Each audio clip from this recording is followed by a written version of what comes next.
Great. Well, thank you all so much for joining us tonight for a virtual evening with best-selling author Nancy Thayer. Best-selling author Nancy Thayer is with us tonight to discuss her new book, Summer Love. A little bit about the book. Old secrets come to light when four friends gather on Nantucket for a life-changing reunion in this heartwarming novel of love and self-discovery by New York Times best-selling author Nancy Thayer. Summer is in full swing on sunny Nantucket, and four old friends decide to hold a reunion on the island where they've made fond memories nearly 3 decades earlier. Yet as the crew gathers for one eventful week in July, it becomes clear that old secrets, jealousies, and betrayals will be revealed. Ooh. And all the while, their 20-something-year-old children will embark on exciting new adventures of their own. Nancy Thayer shines yet again with another sunswept tale of summer love and self-discovery. So Nancy Thayer is the New York Times bestselling author of more than 30 novels, including Summer Love, Family Reunion, Girls of Summer, Let It Snow, Surfside Sisters, A Nantucket Wedding, Secrets in Summer, The Island House, The Guest Cottage, An Island Christmas, Nantucket Sisters, and Island Girls. Born in Kansas, Nancy has been a resident of Nantucket for 35 years, where she currently lives with her husband, Charlie, and their rescue cat named Callie. So all of us, let's give a big virtual round of applause to Nancy for joining us this evening. And Nancy, you can take it away. Thanks so much. Thank you, Robert. Can everyone hear me? Somebody said I was muted. No, they probably just didn't have their volume turned up, Nancy. Okay. That happens all the time. That happens with me. Hello, everyone. It's so nice to see everyone. Well, I'm not seeing you, but I'm sharing this moment with you. And it's immeasurable how much pleasure a writer gets from knowing that there's somebody out there who likes what she's written, who enjoys her novels. So thank you very much for coming. I'm here on Nantucket. I've lived here for almost 38 years with my husband. And today was the first really hot day. And so I'm trying to keep out of the glare of the light. I hope it doesn't drive you crazy. I wanted to talk about the book Summer Love and what inspired it, because I will start off by saying that I have written a lot of books, and I always knew that I wanted to be a writer. And I went to the University of Kansas of Missouri in Kansas City, and I have a bachelor's and a master's in English literature, which I got in 1966 without ever having to read a book by a woman. Yeah, so that was a long time ago. That was before Oprah. It was before Annie, what is her name? No, Gloria Steinem. It was way back then. And I remember thinking, I want to write about real families and real life, because I think there's a lot of drama and tragedy and joy and surprise in, oh, Jill Burrow just said there's no visual. Yeah, Nancy, don't pay too much attention to the chat. I think she might be expecting slides or a PowerPoint presentation. What I'm going to do, though, is hide my screen so I'm not a distraction. But just know, Nancy, that I'm listening in and I'm watching. And if you need me for anything, I'm right here. But I don't want to serve as a distraction. I'll monitor the chat, though, and don't worry about folks in the chat. I'll take care of them. Thank you, Robert. Yeah. Thank you. So I knew I wanted to write about families and friendship and what I call ordinary people, because I think I'm an ordinary person. I grew up in Kansas. I had a nice family. I was very jealous of my younger sister, who has blue eyes and blonde hair. And there was so much drama in everyday life that was fascinating that I thought, yeah, this is what I want to write about. So I got married, and some of you know this, I got married when I was 20 to my psychology professor, who was 36 and had been divorced twice. And I thought this was, hey, this is fabulous, this is fun. And I became a stepmother, which was wonderful. That was one of the best parts of that marriage. He was a professor, and so we lived for one semester in Paris and one semester in Amsterdam and one semester in Helsinki on an island called Kulosaari. And he had a Fulbright and was teaching, and I had 2 children, 5 and 3. And it was during that time that I wrote my first novel, the first one that got published. I had published quite a few short stories in literary journals, and I had sent a manuscript to Julian Bach, who is an agent and who accepted it, but it didn't get picked up. So if anybody out there is trying to sell a novel, be strong and persevere, because it takes time. Stepping, my first novel, was about being a stepmother and having little children. And I wrote that during 1 hour every afternoon while I made the children take their naps. So that was, well, the book came out. It was bought by Doubleday about 2 years before that, but it came out in January of 1980. So that's a long time ago, isn't it? And since then, I've written. My children have grown up. My daughter has gotten married and had children. And her best friend from when she was in kindergarten often came to visit us in the summer on Nantucket, which is wonderful. And 2 years ago, before COVID hit, my daughter Sam and her husband and their 4 children, and Sarah and her husband and their son came to visit. And I thought, not only can I look back at my life and see sort of how it's turned out, did my dreams come true, but I can look at my children's lives, and I can remember a time when my children were teenagers, and what all the mothers said was, I'll be happy if they aren't dead or in jail. And that's, you know, working with teenagers, you're just, it's hard. I found it very hard. So Sam and Sarah and Tommy and Aaron were here with their children, and I would drive them to one of our beaches, and the beach, the ocean in the summer, it's glorious. It's a gift. It's full of beauty, and you're part of the universe that you seldom see, sweeps in and sweeps over you.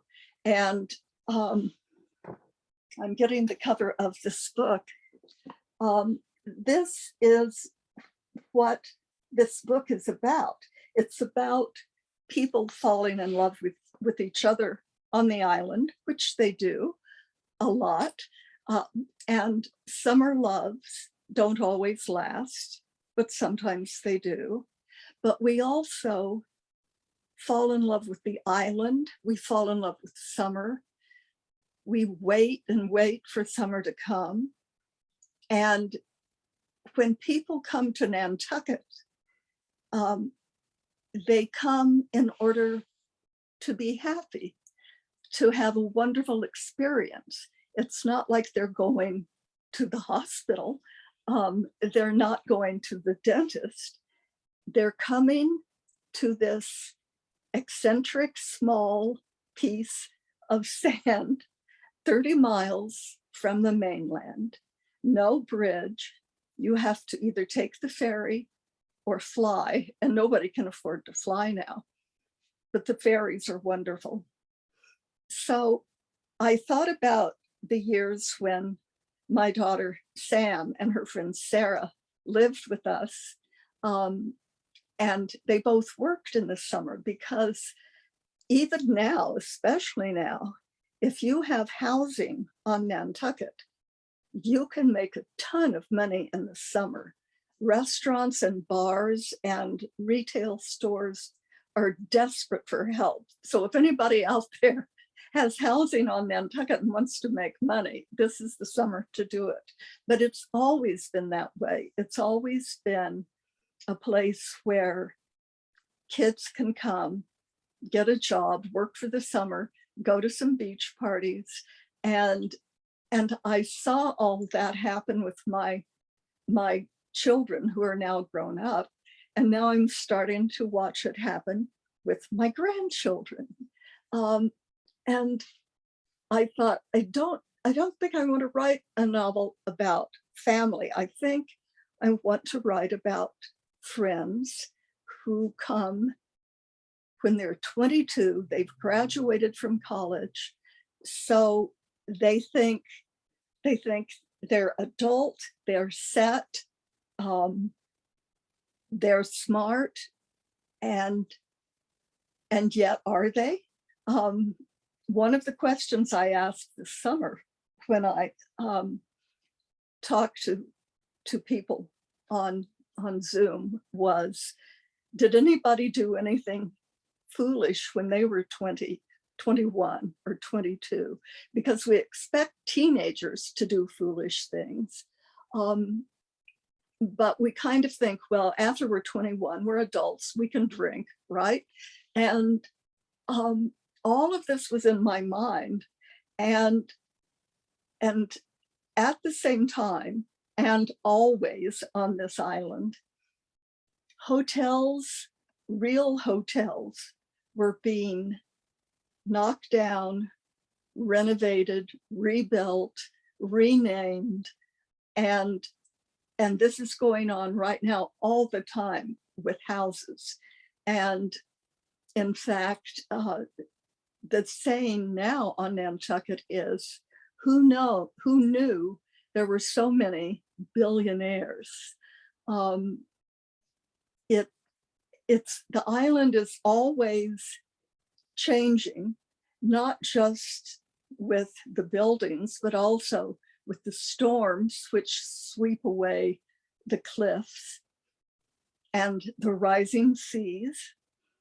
But I thought, okay, I'm going to set this in 1995, because I think that's about the time my children were in their early 20s.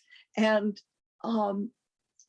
the first person that I thought of who would come to this island and get a job was a lovely, smart, willowy blonde, because there are a lot of lovely, smart, willowy blondes who come to this island.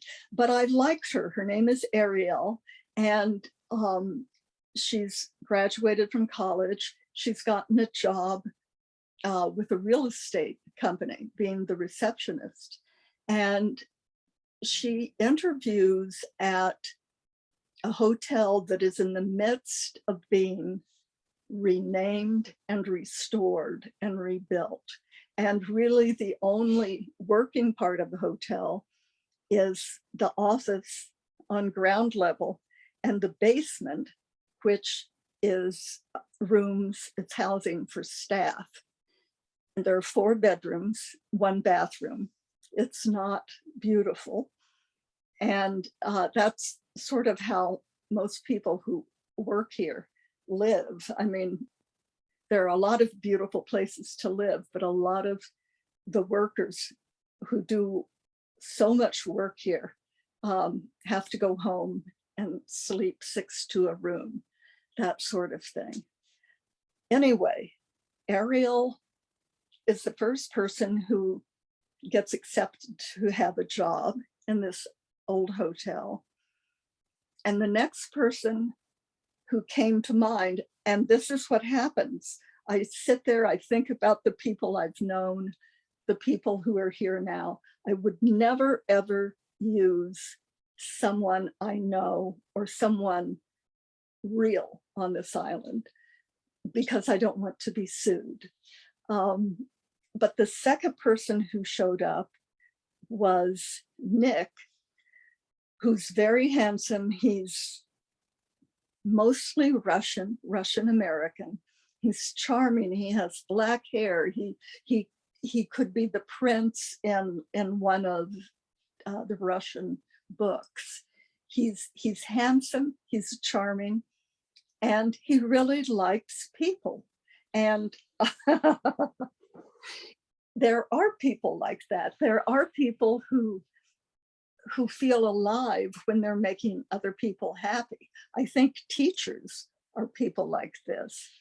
I think writers tend to be much more solitary, but Nick is one of those guys who loves to charm, and he gets a room in the basement, and he gets a job at a man's clothing store, a very high level, a very expensive man's clothing store, where they sell the pants, the red pants, the faded red pants with embroidered whales on them.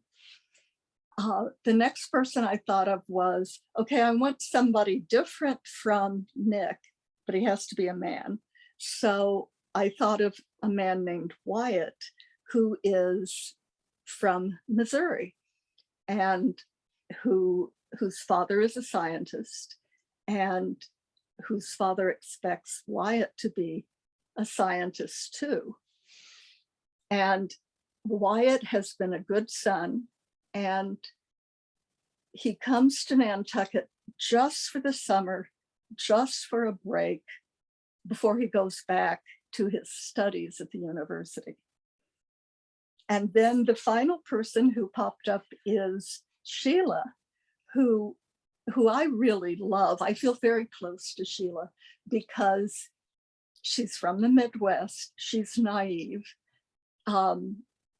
She looks different than I do. She has red hair, and she's very buxom, but she's shy, and she's hopeful, and she's naive. And she's the character who gets into the most trouble on this island during that summer. And these 4 people come, like so many people who are here now, like so many young people everywhere, or just people everywhere, with their dreams and their hopes. And they come to the island, and they take their rooms, they put their luggage in there. And then Nick says, we're going to go for a swim. And they rent bikes, and they go to Jetty's Beach, and they run into the water. And Nick, of course, leads the way. He and Ariel, they're both completely in love with the water.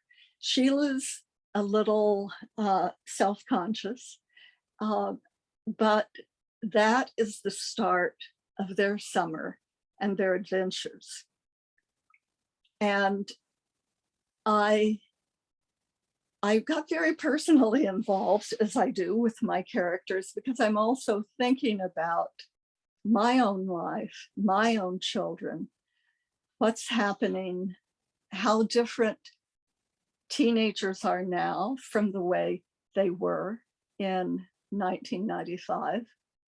And so I have them come back for a reunion in 2020.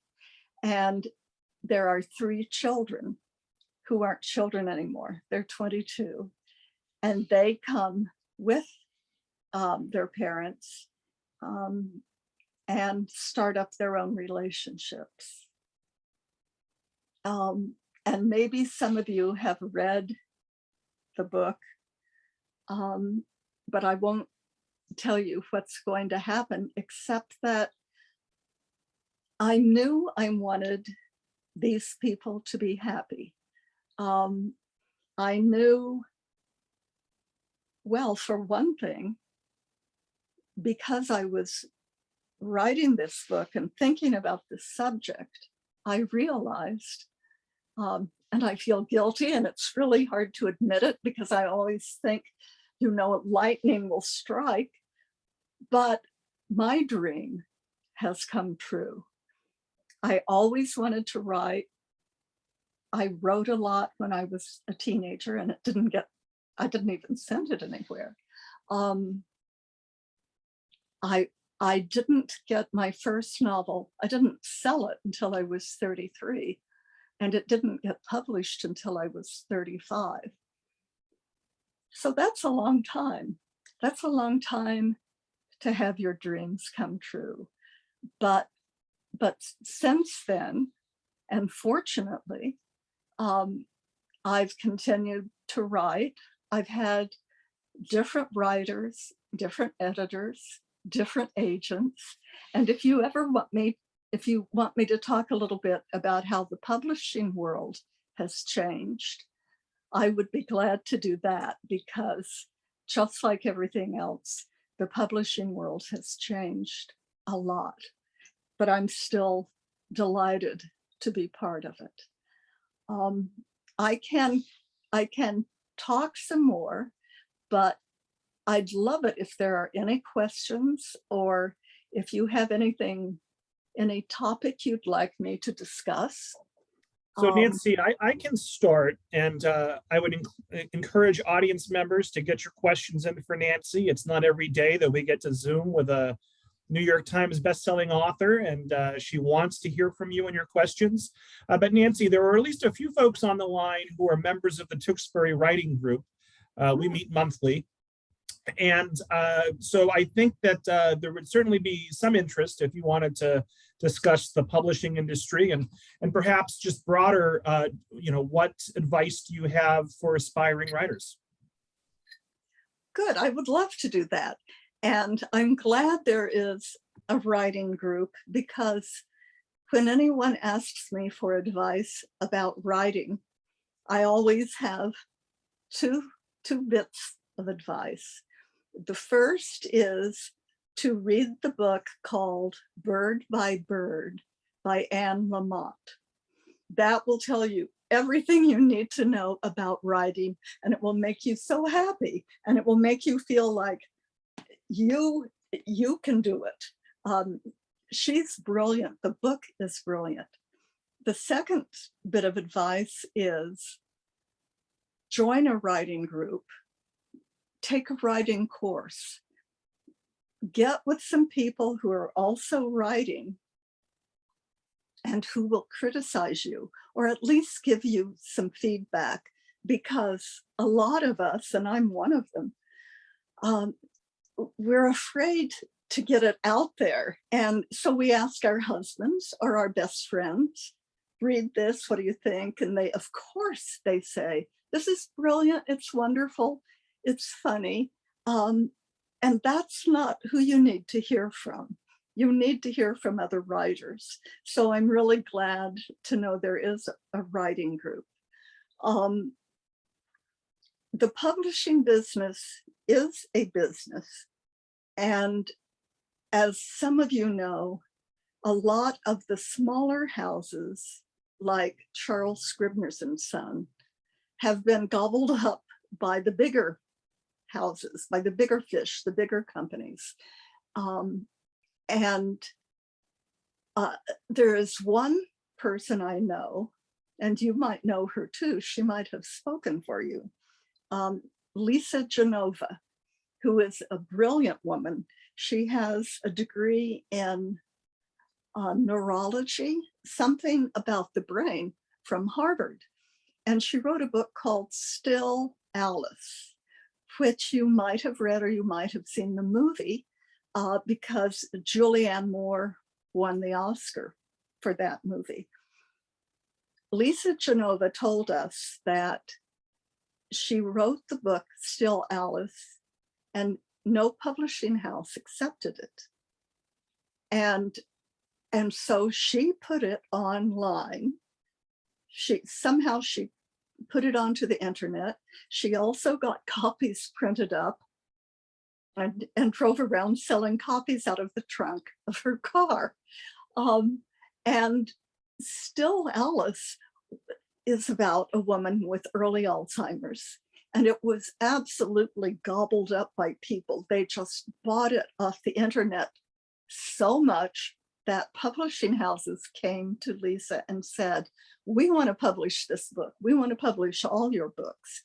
And since then, she's written wonderful novels about all the many things that can go wrong with the brain, about autism, and whatever else can go wrong with the brain. So I think anybody who's trying to write should be brave and should persevere, because things are changing all the time. When my first book was published, Stepping, I was living in Williamstown, Mass, where there's a college, and the people there are, they all act as if they're driving their grandfather's old Bentley because they're just so wealthy and smart. And when I wrote Stepping, there was a review of it in the New York Times Book Review. And I thought, well, that's nice. I didn't really understand. I had no idea about the complications of getting an agent, finding a publisher, and being sure that someone will help you publicize your book. Because now, like everything else, being on the internet, TikTok, which I'm not on, Instagram, Facebook, which I am on, it's quite different than it was, and it's not as stuffy as it was. And when I wrote Stepping, and it came out with a wonderful review in the New York Times Book Review, I was in the Williamstown bookstore, and the book was about being a stepmother and a mother of little children, and wanting to find her way in the world. And I was in the bookstore, and I was behind shelves, and I heard the owner of the bookstore say, someone said, where do I find Nancy Thayer's book? And he said, over in the dirty diaper section. And I knew that. I knew Ralph Renzi. He lived next door. What? And that's what he thought. He thought, because it's about children, because it's about women, because it's not about people going to war or exploring space, that it's really not important. Everything has changed now. Publishing is much more inclusive, and they include not only Black people and LGBT people, but they also include mothers and children in real novels. So I think it's really evolving. I think that's the wonderful thing about books. The writers are changing. There are new writers, so many new, wonderful, funny, serious writers, both male and female. We actually did host Lisa, a matter of fact, in November, although she was not the featured speaker, believe it or not. She was actually the interviewer. She was the conversation partner for an author named Lynn Reeves. I'm not sure if you've heard of Lynn. Oh, I know Lynn. Yes. Yeah, she's wonderful. But besides Lisa, who are some of your other favorite authors? Kathy would like to know.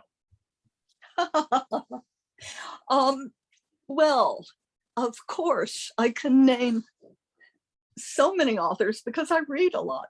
I'm looking now at my pile of books that I have bought or received, and I'll tell you what's in the pile. Guilt by Jamie Brenner, who wrote a book called Blush, and she's brilliant and very sophisticated. Mary Kay Andrews, The Homewreckers, which is very funny and very, it's just wonderful, a wonderful summer read.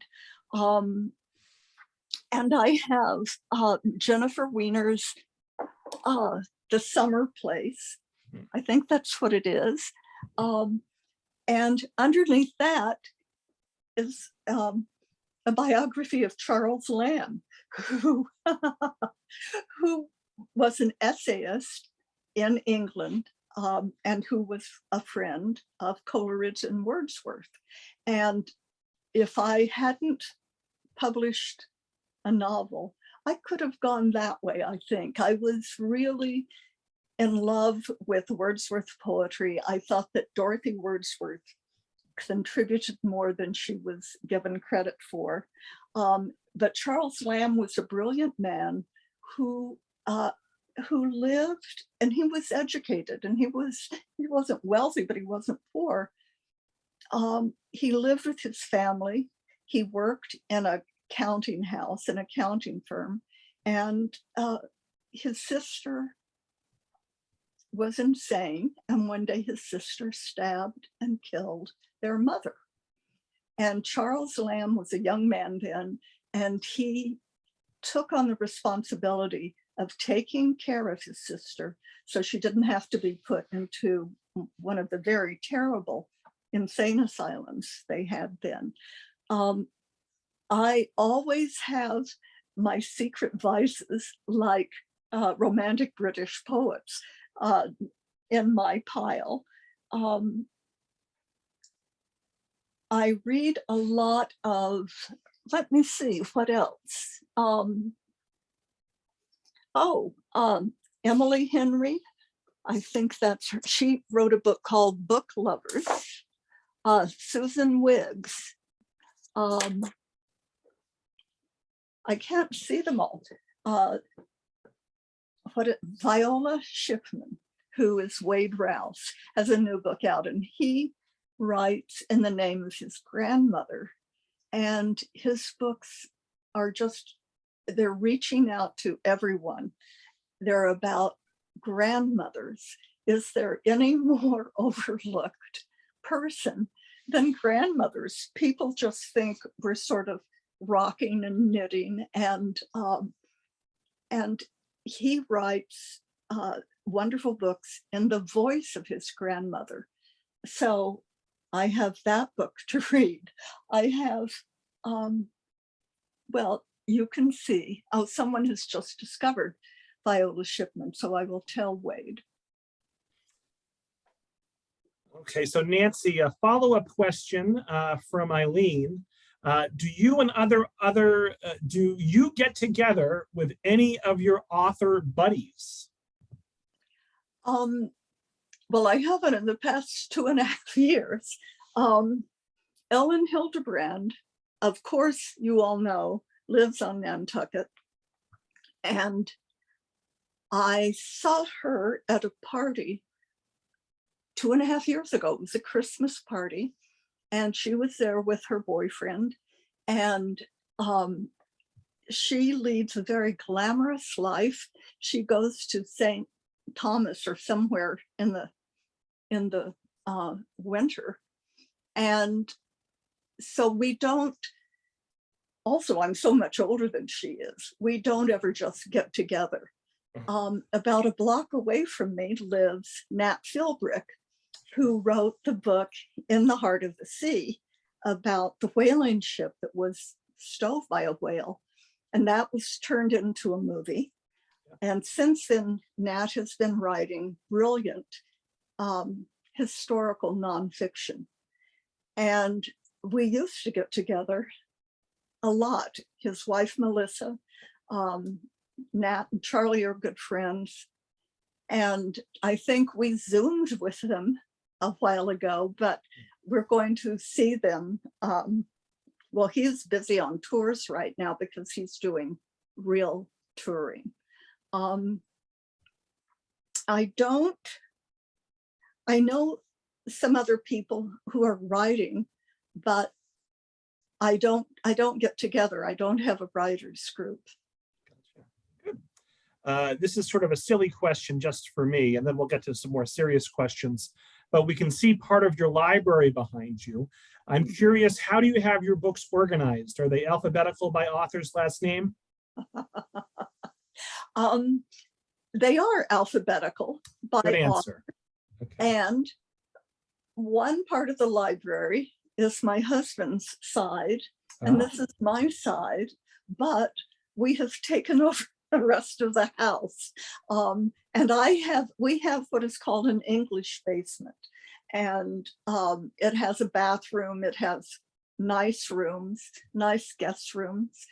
Friends stay there and grandchildren, but several of the walls have been taken over by bookshelves and my books. The children have moved out, so 2 of the bedrooms are my husband's records and CDs. And then the rest of the upstairs is his books. And I started putting a bookshelf in our bedroom because there's just not enough space. But we try to keep it alphabetically organized. Yeah.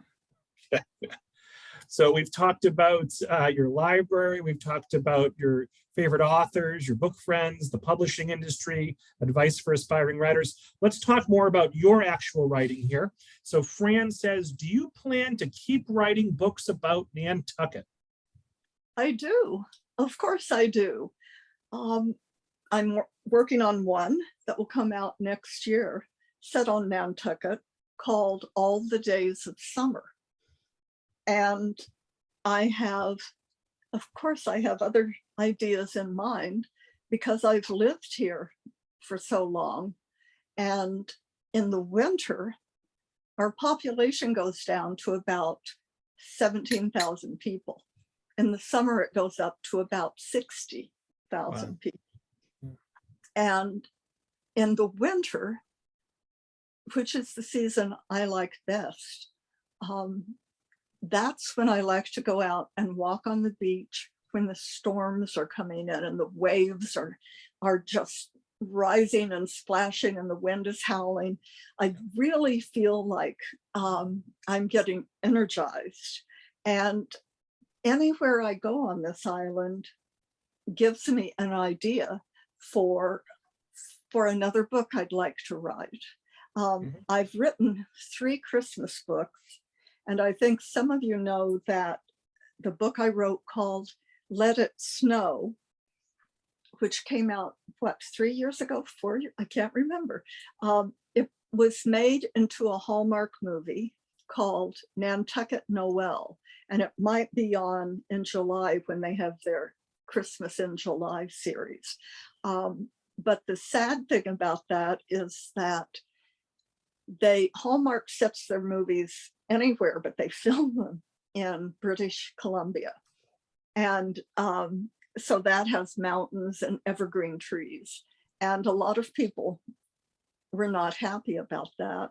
But the thing is, when I sign a contract, that's it. They don't want to hear from me. They don't care what I think. I don't mean they're not nice. They're just they're off on their own adventure. As long as there are families on this island and in my life, and as long as my grandchildren keep growing up and changing, then I'll be writing books. And Eileen has a related question. So aside from Let It Snow, have you ever been approached to make one of your books into a movies or a series? She says, I remember reading the Hot Flash Club years ago. It was so funny.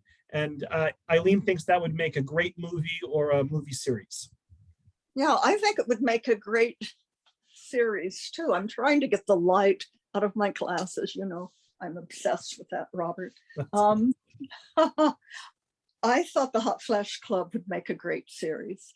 I've had on almost all of my books, I've had what is called an option, which means they pay something like $5,000 for the right to play around with making a script, because making a movie involves so many people who have to cooperate.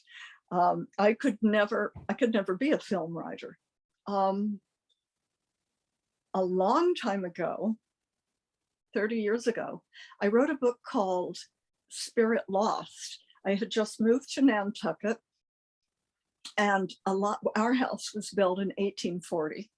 A lot of the houses that are old houses are rumored to have ghosts in them. So I wrote a book about a married couple who move into an old house, and the man starts seeing a beautiful female ghost who says she's the widow of a whaling ship captain. But the wife never sees this ghost. So she's thinking, is he crazy? What's going on?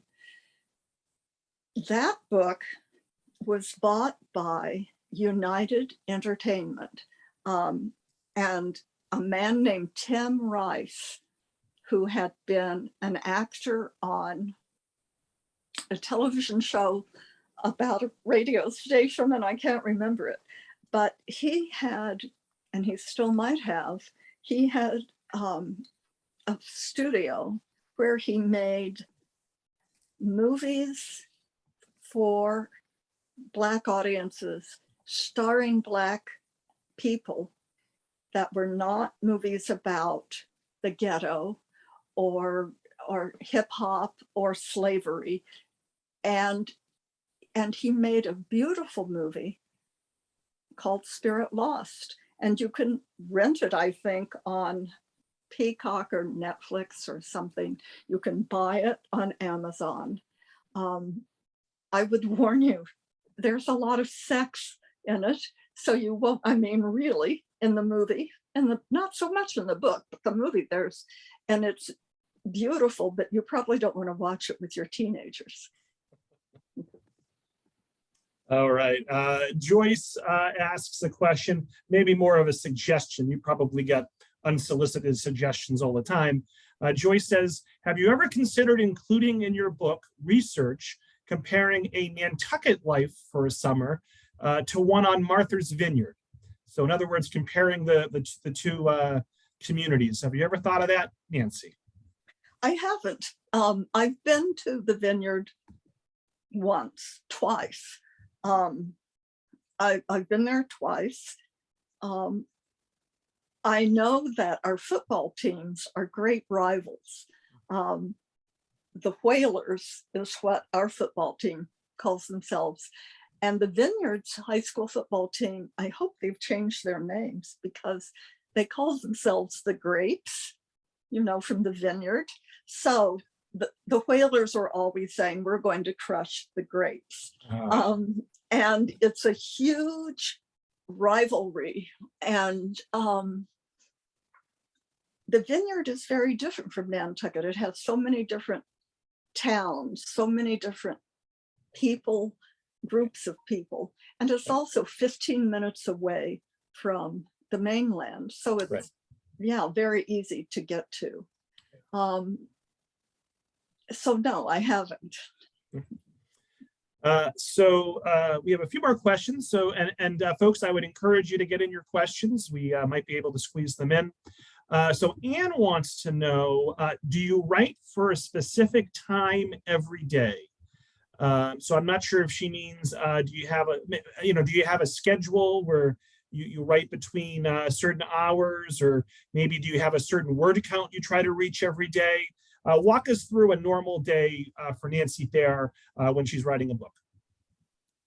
I love that question because I do have a schedule. I've had it, for 40 years. I get up in the morning, I make coffee, I feed the cat, yes, and I go up to the attic, which is now a beautiful place to be because we had a half moon window put in it and it looks out over the harbor.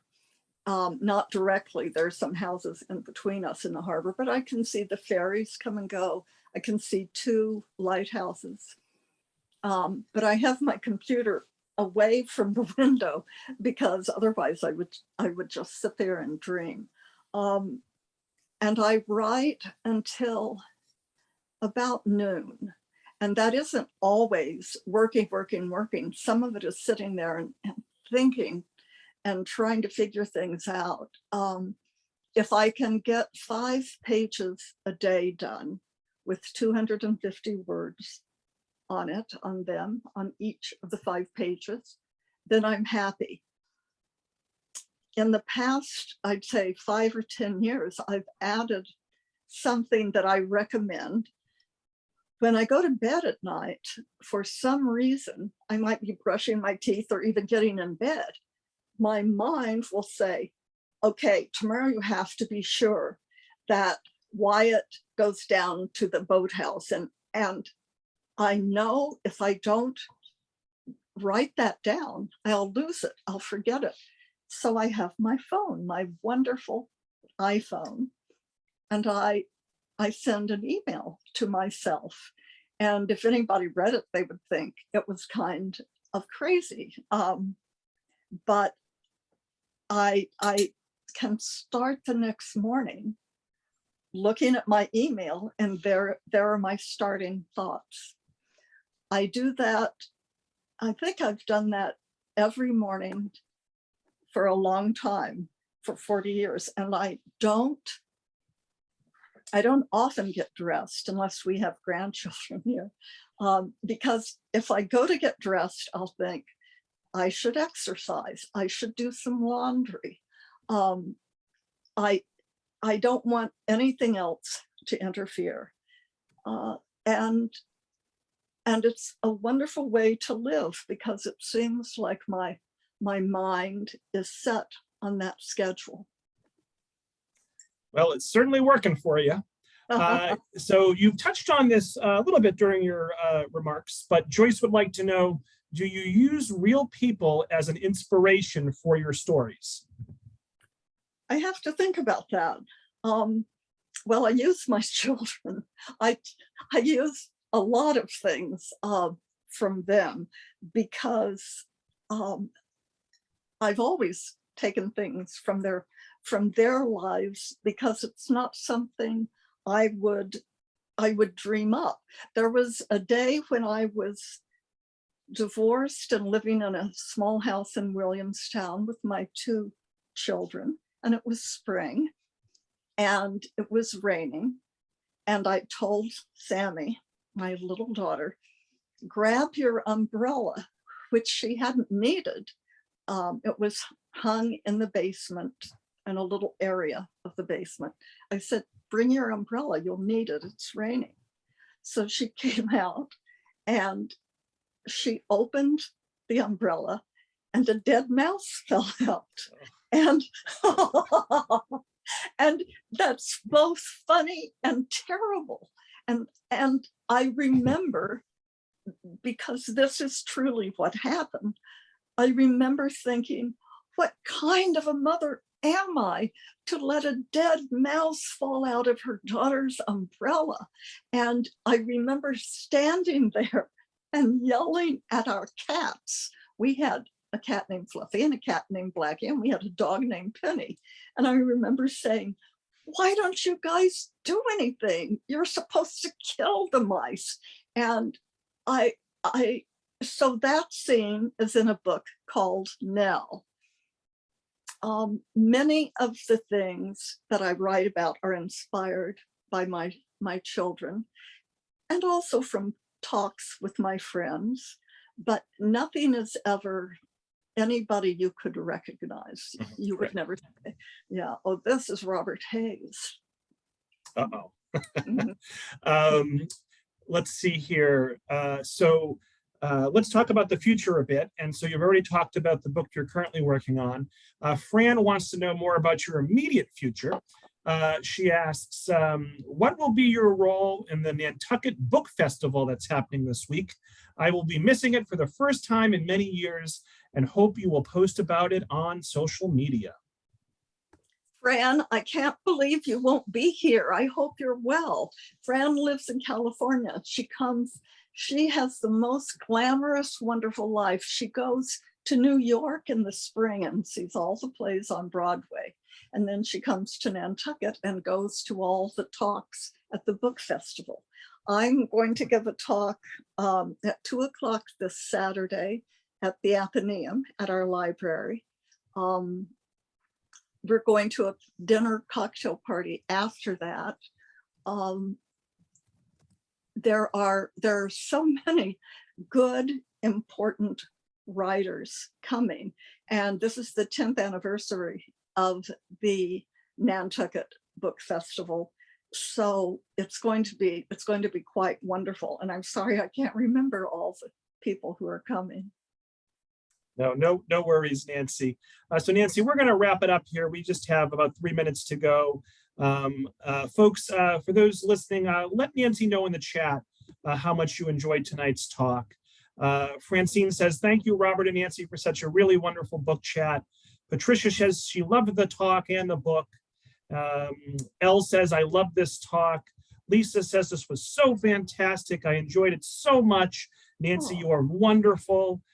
Fran says, thank you so much for your talk, Nancy. She misses seeing you. Sharon says, thank you. This was so personal. Melanie says, thank you for a wonderful night. Karen says, you were fabulous. Kathy says, I have loved your book and look forward to many more. Corinne says, what a wonderful evening. Amy says, it was a great evening. Joyce says, it's been terrific. Barbara says, you are so real and relatable, Nancy. Sharon says that she loves your laugh. Mary says this has been a nice visit. Eileen says very enjoyable. Joanne, my old pal Joanne, says great talk. Sandy says thank you for all your wonderful books. Joyce says that she loves your books and thank you for doing this. Diane says I'm going to see if I can watch Spirit Lost. Lisa says I can't wait to buy all of your books. Lisa, that's a lot of books. Linda says, thank you, Nancy. So glad there are more books from Nancy for me to read. Fran says, Summer Love was my favorite book so far.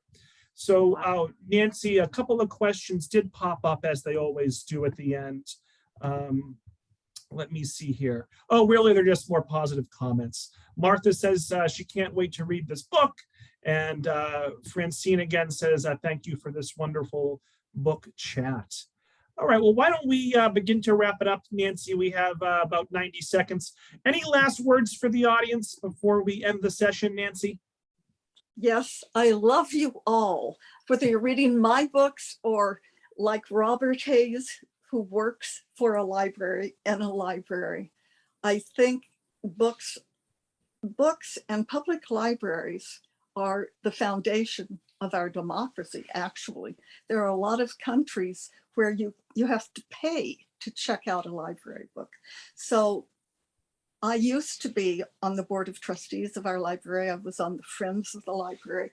I think everyone should support their library in any way they can, because, oh my gosh, what would mothers do without the children's librarian? On a rainy day here, everyone goes to the children's library.